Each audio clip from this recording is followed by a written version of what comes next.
ನಮಸ್ಕಾರ ಸ್ನೇಹಿತರೆ, ಇಂದು ನಾವು ಭೇಟಿ ನೀಡುತ್ತಿರುವುದು ವಿಜಯನಗರ ಕಾಲದ ಒಂದು ರಹಸ್ಯಮಯ, ಅಪೂರ್ಣ ಮತ್ತು ಇತಿಹಾಸದ ನಿಶ್ಶಬ್ದಕ್ಕೆ ಸಾಕ್ಷಿಯಾದ ದೇವಾಲಯಕ್ಕೆ. ಅದುವೇ ಅನಂತಶಯನ ದೇವಾಲಯ.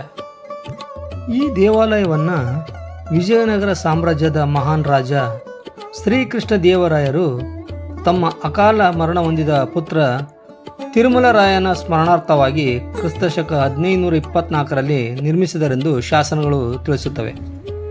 ಸ್ನೇಹಿತರೆ, ದೇವಸ್ಥಾನ ದ್ವಾರ ಬಾಗಿಲು ಹೇಗಿದೆ ಅಂತ ನೀವು ನೋಡ್ಬೋದು.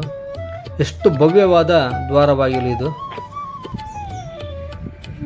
ಈ ಸ್ಥಳ ಇರೋದು ಹೊಸಪೇಟೆಯಿಂದ ಹಂಪಿಗೆ ಹೋಗುವ ಮಾರ್ಗ ಮಧ್ಯ ಇರುವ ಅನಂತಶಯನ ಗುಡಿ ಎಂಬ ಗ್ರಾಮದಲ್ಲಿ. ಮೊದಲು ಈ ಸ್ಥಳಕ್ಕೆ ಶಾಲೆ ತಿರುಮಲ ಮಹಾರಾಯಪುರ ಎಂದು ನಾಮಕರಣ ಮಾಡಿದ್ದರು. ಆ ಊರೇ ಇಂದು ಅನಂತಶಯನ ಗುಡಿ ಎಂದು ಪ್ರಸಿದ್ಧವಾಗಿದೆ. ಎತ್ತರದ ಪ್ರಾಕಾರದ ರಾಜದ್ವಾರ, ಅಸಹಜ ನಡು ಹೊಂದಿರುವ ದ್ವಾರಪಾಲಕಿಯರು, ಒಳಗೆ ಪ್ರವೇಶಿಸಿದಾಗ ಚೌಕಾಕಾರದ ವಿಶಾಲ ವಿನ್ಯಾಸ. ಇದು ವಿಜಯನಗರ ಶೈಲಿಯ ಭವ್ಯತೆಯ ಪ್ರತಿರೂಪ. ಪ್ರಾಕಾರದ ಗೋಡೆ ಹೇಗಿದೆ ಅಂತ ನೀವು ನೋಡ್ಬೋದು.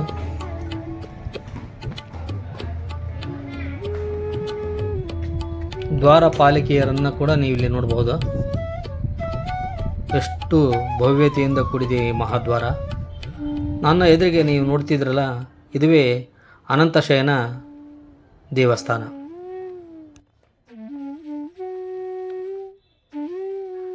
ಮೊದಲಿಗೆ ಕಾಣುವುದು ಗರುಡಗಂಬ, ನಂತರ ಒಂದು ಚಿಕ್ಕ ಮಂಟಪ, ಆಮೇಲೆ ಸಭಾ ಮಂಟಪವನ್ನು ಕೂಡ ನೀವು ನೋಡಬಹುದು.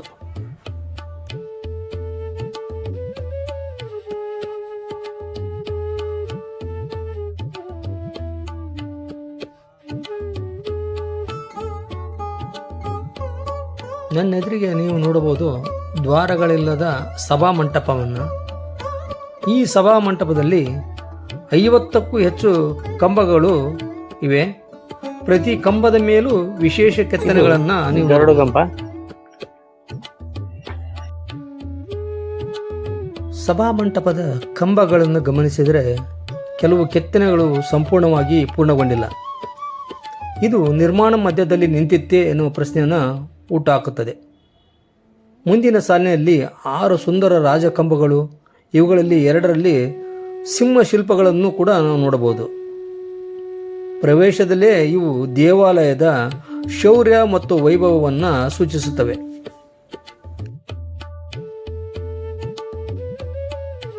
ಸಭಾ ಮಂಟಪದಲ್ಲಿ ನೀವು 50ಕ್ಕೂ ಹೆಚ್ಚು ಕಂಬಗಳನ್ನು ನೋಡಬಹುದು ಮತ್ತು ಅಲ್ಲಿರುವ ಕಂಬಗಳ ಮೇಲೆ ವಿಶೇಷ ಕೆತ್ತನೆಗಳನ್ನು ಕೂಡ ನೀವು ಕಾಣಬಹುದಾಗಿದೆ.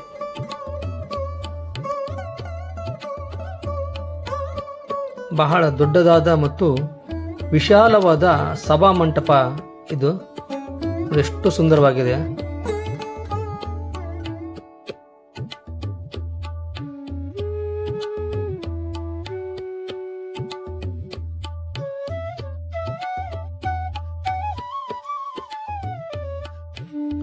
ಸಭಾ ಮಂಟಪದಲ್ಲಿ ನೀವು ಗೋಡೆಯ ಮೇಲೆ ಶಾಸನಗಳನ್ನು ಕೂಡ ನೀವು ನೋಡಬಹುದಾಗಿದೆ. ನೋಡಿ, ಶಾಸನಗಳನ್ನು ನೀವೀಗ ನೋಡಬಹುದು.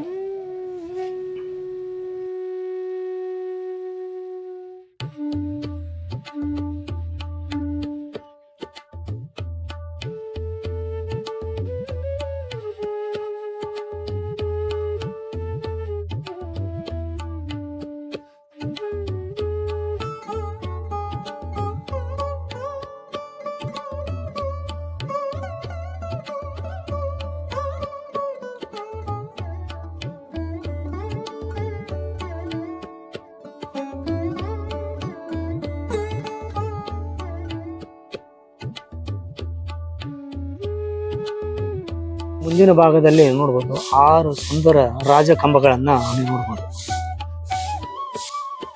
ಈ ಮೇಲಿನ ಭಾಗ ಕೆಳಗೆ ಬೀಳುವ ಪರಿಸ್ಥಿತಿ ಇದ್ದಿದ್ರಿಂದ ಈ ರೀತಿ ಪಿಲ್ಲರ್ ಹಾಕಿ ನಿಲ್ಲಿಸಿದ್ದಾರೆ.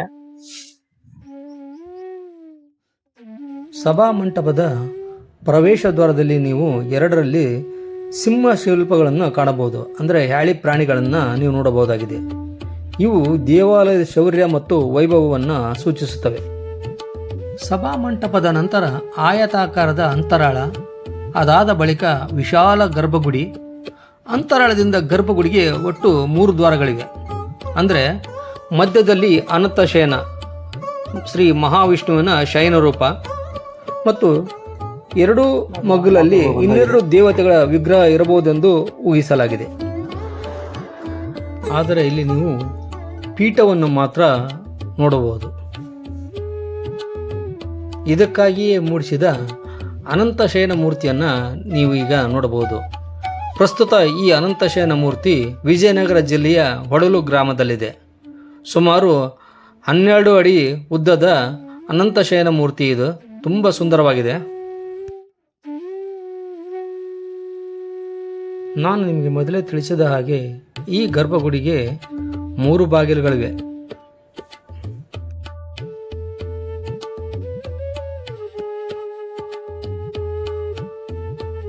ಗರ್ಭಗುಡಿ ಹೇಗಿದೆ ಅನ್ನೋದನ್ನು ನೀವೀಗ ನೋಡಬಹುದು.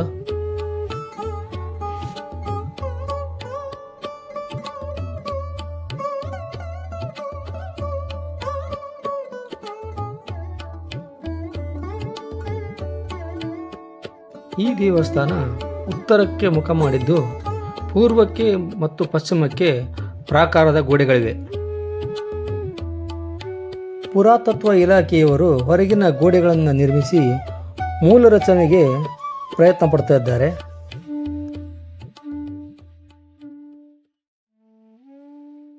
ಅಪೂರ್ಣಗೊಂಡ ಶಿಲ್ಪಗಳನ್ನು ನೀವೀಗ ನೋಡ್ಬೋದು. ಈ ಒಂದು ಕಲ್ಲಿನ ಮೇಲೆ ಆನೆಯನ್ನು ಕೆತ್ತಲಿಕ್ಕೆ ಪ್ರಾರಂಭಿಸಿದ್ದಾರೆ. ಅದು ಅಪೂರ್ಣವಾಗಿದೆ. ಚಿಕ್ಕದಾದ ಕಲ್ಯಾಣ ಮಂಟಪವನ್ನು ನೀವು ನೋಡಬಹುದು. ಸ್ನೇಹಿತರೆ, ನೀವೀಗ ನೋಡಬಹುದು ಭವ್ಯವಾದ ಕಲ್ಯಾಣ ಮಂಟಪ ಅಥವಾ ಉತ್ಸವ ಮಂಟಪ ಎಂದು ಕೂಡ ಇದನ್ನು ಕರೆಯಬಹುದು. ಸುಂದರವಾಗಿದೆ ನೋಡಿ.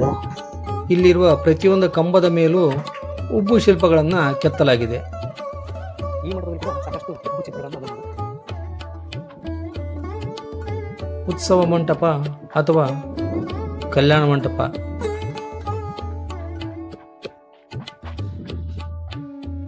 ಉತ್ಸವ ಮಂಟಪದ ಪಕ್ಕದಲ್ಲಿಯೇ ನೀವು ಭವ್ಯವಾದ ಬಾವಿಯನ್ನು ಕೂಡ ನೀವು ನೋಡಬಹುದಾಗಿದೆ. ನೋಡಿ ಎಷ್ಟು ಸುಂದರವಾಗಿದೆ ಈ ಬಾವಿ. ಆದರೆ ನಮಗೆ ಇವನ್ನ ಹೇಗೆ ಉಳಿಸ್ಕೊಳ್ಬೇಕೆಂಬುದೇ ಗೊತ್ತಾಗಲ್ಲ. ನೋಡಿ, ಈ ಬಾವಿಯಲ್ಲಿ ನೀರಿನ ಬಾಟ್ಲು, ಚಪ್ಪಲಿ, ಕಟ್ಟಿಗೆ ಇವೆಲ್ಲವೂ ಬಿದ್ದಿವೆ.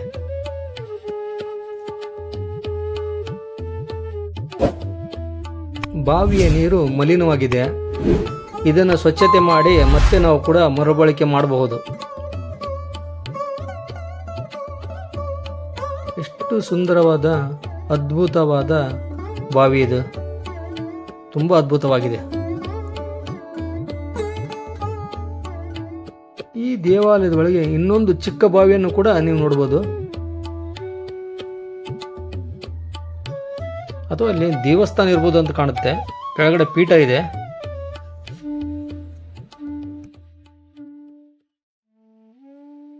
ದೇವಸ್ಥಾನದ ಆವರಣದಲ್ಲಿ 3 ಬಿಲ್ವಪತ್ರೆ ಗಿಡಗಳನ್ನು ಕೂಡ ನೀವು ನೋಡಬಹುದಾಗಿದೆ. ನೋಡಿ ಎಷ್ಟು ಸುಂದರವಾಗಿದೆ ಈ ದೇವಸ್ಥಾನದ ಹೊರನೋಟ. ಇದು ಲಕ್ಷ್ಮೀ ದೇವಸ್ಥಾನದ ಗೋಪುರ.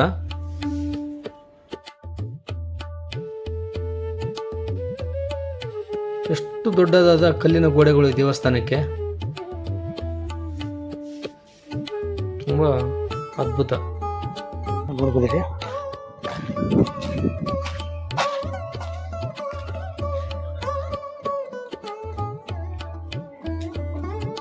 ಲಕ್ಷ್ಮೀ ದೇವಸ್ಥಾನ ಇದು. ಬನ್ನಿ ನಾವೀಗ ಲಕ್ಷ್ಮೀ ದೇವಸ್ಥಾನವನ್ನು ಕೂಡ ನಾವು ಈಗ ನೋಡೋಣ.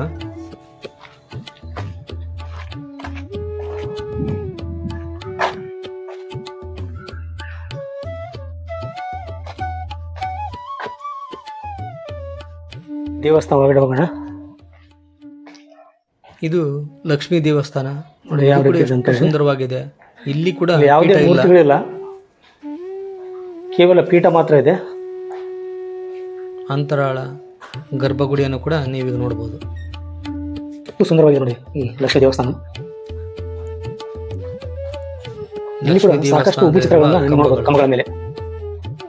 ಪ್ರತಿಯೊಂದು ಕಂಬದ ಮೇಲೂ ಕೆತ್ತನೆಗಳನ್ನು ನೀವೀಗ ನೋಡಬಹುದು.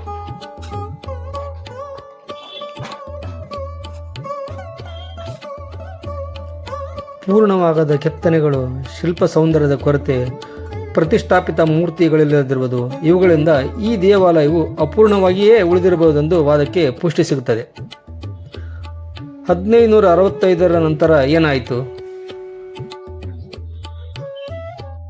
ತಾಳಿಕೋಟೆ ಕದನದ ನಂತರ ವಿಜಯನಗರ ಸಾಮ್ರಾಜ್ಯದ ಪತನಕ್ಕೆ ಕಾರಣವಾಯಿತು. ಆ ದಾಳಿಗಳ ನಂತರ ಅನೇಕ ದೇವಾಲಯಗಳು ಹಾನಿಗೊಳಗಾದವು. ಇಲ್ಲಿನ ಮೂರ್ತಿಗಳು ಅದೇ ಸಂದರ್ಭದಲ್ಲಿ ಹಾಳಾಗಿರಬಹುದು ಅಥವಾ ಬ್ರಿಟಿಷರ ಕಾಲದಲ್ಲಿ ವಿದೇಶಗಳಿಗೆ ಹೋಗಿರಬಹುದು. ಸ್ಪಷ್ಟ ದಾಖಲೆಗಳಿಲ್ಲ, ಆದರೆ ಪ್ರಶ್ನೆಗಳು ಇನ್ನೂ ಇತಿಹಾಸದ ನೆರಳಿನಲ್ಲಿಯೇ ನಿಂತಿವೆ. ಒಬ್ಬ ತಂದೆ ತನ್ನ ಮಗನ ಸ್ಮರಣಾರ್ಥವಾಗಿ ನಿರ್ಮಿಸಿದ ದೇವಾಲಯ ಇದು. ಆದರೆ ಕ್ರೂರ ಕಾಲದ ಕೈಯಲ್ಲಿ ಈ ದೇವಸ್ಥಾನ ಅಪೂರ್ಣ ಕನಸಾಗಿಯೇ ಉಳಿದಿದೆ. ಇಂದು ಇಲ್ಲಿ ನಿಶಬ್ದ ಮಾತ್ರ ಮಾತನಾಡುತ್ತದೆ, ಕಂಬಗಳು ಮಾತ್ರ ಇತಿಹಾಸ ಹೇಳುತ್ತವೆ, ಪೀಠ ಮಾತ್ರ ಭಕ್ತಿಯನ್ನು ನೆನಪಿಸುತ್ತದೆ. ಸ್ನೇಹಿತರೆ, ಇದಾಗಿತ್ತು ಇಂದಿನ ವಿಶೇಷ ವಿಡಿಯೋ. ಅನಂತಶಯನ ದೇವಸ್ಥಾನ, ಅನಂತಶಯನ ಗುಡಿ, ಹೊಸಪೇಟೆ. ನನ್ನ ಈ ಮಾಹಿತಿ ನಿಮಗೆ ಇಷ್ಟವಾದಲ್ಲಿ ನನ್ನ ಹಂಪಿ ಟ್ರಾವೆಲ್ ಟೈಮ್ ಚಾನಲನ್ನು ಸಬ್ಸ್ಕ್ರೈಬ್ ಮಾಡಿ, ಲೈಕ್ ಮಾಡಿ ಮತ್ತು ಶೇರ್ ಮಾಡೋದನ್ನು ಮರಿಬೇಡಿ.